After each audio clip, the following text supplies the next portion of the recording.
C'est un énorme plaisir que de revenir toujours à Grand dans mon lieu de vote, dans mon bureau de vote. Bon, c'est vrai qu'on m'a changé de bureau de vote. Je votais au bureau numéro 1 et depuis la présidentielle, on m'a amené au bureau numéro 6. Pour quelle raison, je ne sais pas. Mais c'est un énorme plaisir que d'être là. Et aujourd'hui, c'est essentiel, important.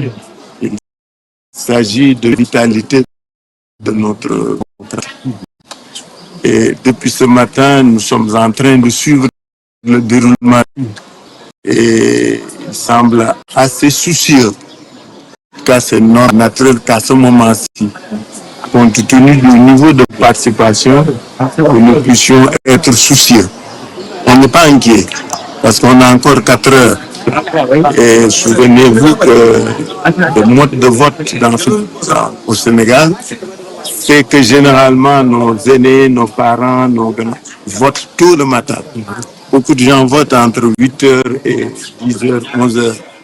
Et après, c'est des gens comme nous qui venons voter à ce moment. J'espère, je souhaite que les Sénégalais, que les Dakaroises et les Dakarois sortiront en masse. En tous les cas, ça se déroule bien, en tout cas, ça ressemble. Il y a uniquement attiré l'attention des Sénégalais sur les détenteurs d'ordre de mission. Ils commencent à circuler, surtout à Dakar, parce qu'on nous signale des gens venant de Mbour, venant de Kolda, venant de Ziguinchor, venant de Kaolack, venant de la région de Thiès pour venir voter à Dakar. Pourquoi Dakar? Vous savez, les ordres de mission sont permis, mais ils ne sont permis que pour une catégorie d'agents dédiés à un service durant le processus électoral. Que des enseignants ou d'autres types de fonctionnaires ou même de non-fonctionnaires puissent en bénéficier est inquiétant. Et je vous rappelle que nous, on a vécu ça en 2017. Vous vous souvenez de la question des ordres de mission en 2017 lors des élections législatives ici à Dakar. C'est la même chose. Pourquoi Dakar? Ensuite, pourquoi c'est des simples fonctionnaires qui sont détenteurs de ce document? Donc, j'en appelle à tous nos représentants de l'opposition pour qu'ils fassent preuve de vigilance et d'attention et qu'ils refusent le vote de ces détenteurs d'ordre de mission si ce ne sont des gens en tenue. Les militaires sont obligés, les gendarmes, les policiers sont tenus. Mais quand c'est de simples fonctionnaires qui détiennent ces documents, ça devient louche et suspect parce que ça ne s'explique pas pour un dimanche. Donc, je voulais attirer l'attention sur ça. La deuxième mise en garde que je voudrais faire concerne ce qu'on appelle les transferts. Les ordres de mission sont une forme de transfert.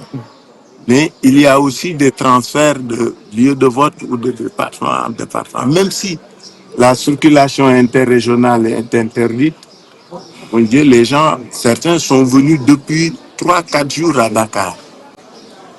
Et on commence à les identifier et ils veulent voter. Donc c'est une mise en garde. C'est pas que pour que les gens soient inquiets, mais c'est surtout pour que nos représentants dans les bureaux de vote fassent preuve de vigilance. Dakar est un enjeu. Nous allons le gagner, Inch'Allah. Mais nous avons besoin de bien le gagner. C'est pourquoi on appelle tous les Sénégalaises, toutes les Sénégalaises, tous les Sénégalais, mais surtout toutes les Dakaroises et les Dakarois à sortir voter massivement.